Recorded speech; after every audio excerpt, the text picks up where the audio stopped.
Welcome to Clinicians Roundtable on ReachMD. I'm Mario Nacinovich, and joining me today about how socioeconomic factors could impact care for patients with glaucoma is Dr. Sally Baxter, who is Assistant Professor of Ophthalmology and Biomedical Informatics at the University of California, San Diego.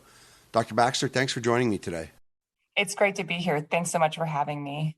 Diving right in, Dr. Baxter, what are the socioeconomic factors that could affect a patient's access to eye care, specifically for a patient with glaucoma?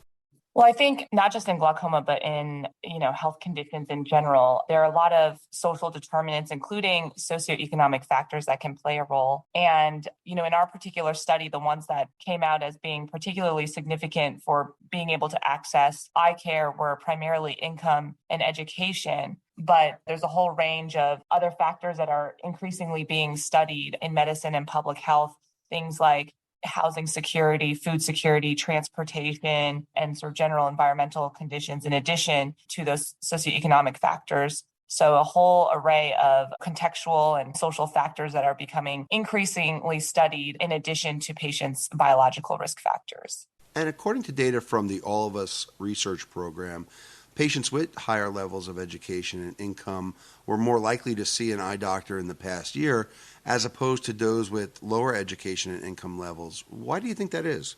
I think that there's a lot of different factors at play. One is that people with higher income levels and higher levels of education tend to have a higher level of health literacy. And what that means is that they may have more awareness of what their condition is and what is needed in terms of treatment. They may have more access and awareness about the health services that might be available to them. I think at face value, just having more financial resources from, the income standpoint gives people greater ability to travel longer distances to see eye care providers, for example, if they don't have somebody locally. So there are a lot of different levels to that. And unfortunately, our goal is not to have a care vary by how much money someone makes or how much education they have had.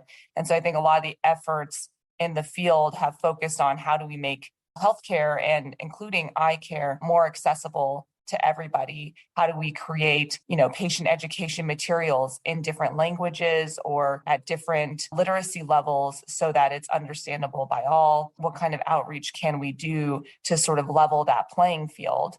And so I think data like this can really emphasize that these disparities still exist, and this is definitely something that we as healthcare providers still need to actively work on. For those just tuning in, you're listening to Clinicians Roundtable on ReachMD. I'm Mario Nacinovich, and I'm speaking here with Dr. Sally Baxter about the impact of socioeconomic status on care for patients with glaucoma. Dr. Baxter, let's take a look at visit adherence, and how could a patient's socioeconomic status impact this? Yeah, so visit adherence is something that has not been as commonly studied as things like medication adherence. And what we mean by visit adherence is that we have certain clinical guidelines in place around the frequency of visits or clinical monitoring that needs to be done for various conditions. And for glaucoma, which is a blinding eye disease that involves progressive damage to the optic nerve, which is the structure that connects your eye to your brain, essentially, that really patients with this condition should be seen at least once a year, and if not more often, depending on the severity of their condition. And so in this case, we use the All of Us database to look at patients who had a diagnosis of glaucoma and their self-reported data around whether they had seen an eye doctor in the last year or not.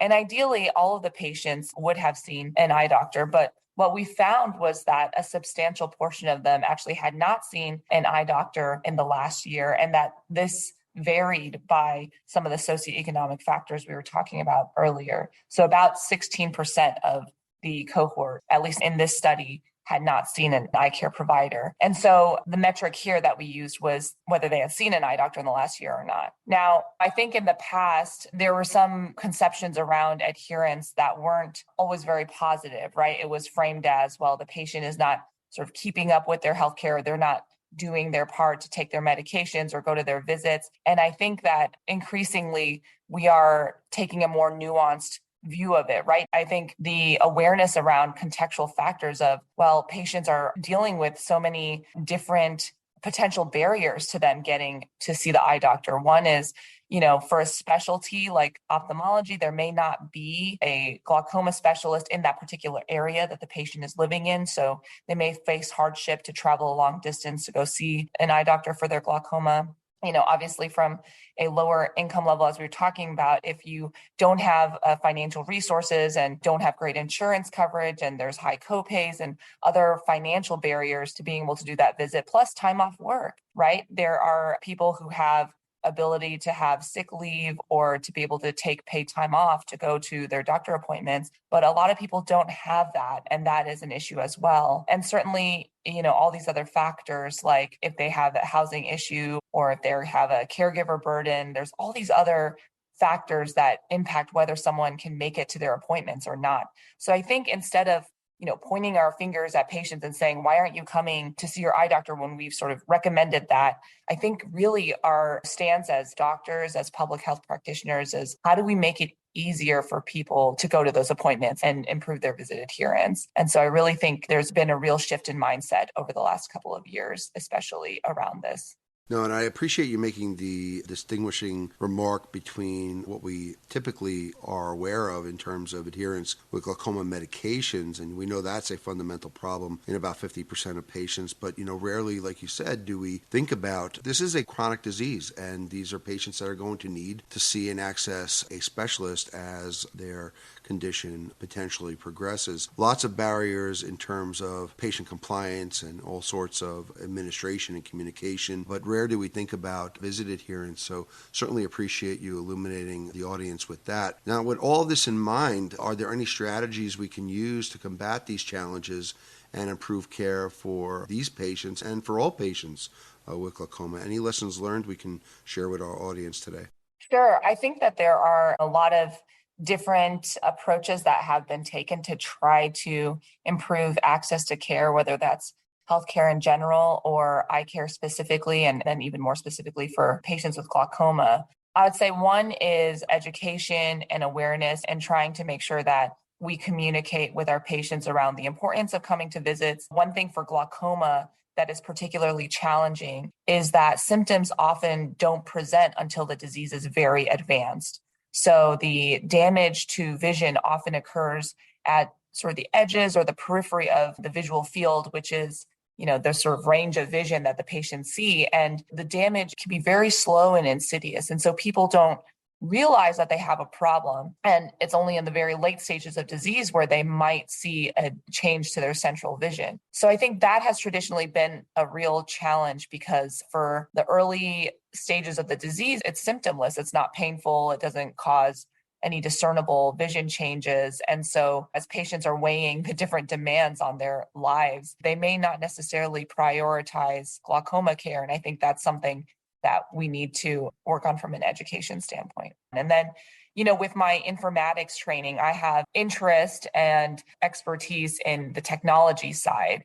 And so from a technology standpoint, there are a lot of exciting developments, for example, in telemedicine, or how we might be able to incorporate artificial intelligence or AI and using these as ways of helping with this issue, right? So if travel and time are barriers to people accessing care, can we mitigate some of that by having telemedicine approaches to care? And, there are some challenges in ophthalmology in particular because we use a lot of specialized equipment, specialized imaging, but there are definitely advancements in that space. And I think that's been very promising for helping to address some of the barriers.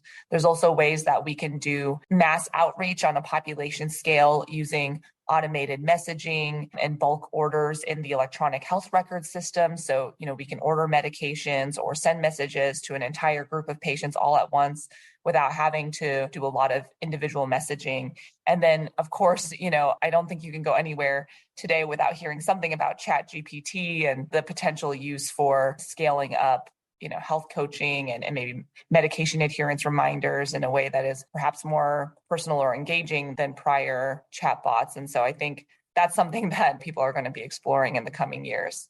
Now, this is certainly a challenging problem for ophthalmologists and any physician who provides services to patients with chronic diseases. And, it's almost easier to say, well, visit adherence. It's obvious if they're not showing up these days, but certainly, like you had said, the technology is allowing for interactions in a different capacity. But certainly there remains large gaps in, detecting, identifying, and addressing a lot of issues in medical non-adherence, and certainly there's a multifaceted approach that is looking at putting together some of those strategies to employ in that area. And I think you're onto something in terms of, how do we combat these challenges and improve care for all patients on the visit adherence side. And certainly, Dr. Baxter, before we close, do you have any final thoughts you'd like to leave with our audience on this topic? I just think it's great that this is being discussed, and really appreciate you having me here to talk about just a small sliver of it. It's certainly a complex, situation. And I think that if anyone learns about what glaucoma is, and if, they've had someone in their family with glaucoma and they haven't been screened themselves yet, it would have helped someone somewhere with being here. And so I just want to be able to spread that awareness, because I do think that it's not necessarily a disease that is well known or commonly understood in sort of the general population. That's a large goal of my research, is really to help spread awareness about it and, hopefully develop ways to intervene and make sure that we have, as I said, sort of a level playing field, and that everybody has equal access to care and have a lower risk of becoming blind from this condition. Absolutely. Well, with those key takeaways in mind, I want to thank my guest, Dr. Sally Baxter, for joining me today to share her insights on how we can improve care and address an important health disparity for patients with glaucoma. Dr. Baxter, it was absolutely great speaking with you today. Thank you so much for having me, Mario. For ReachMD, I'm Mario Nacinovich. To access this and other episodes in our series, I invite you to visit reachmd.com/clinicians roundtable, where you can be part of the knowledge. Thanks for listening.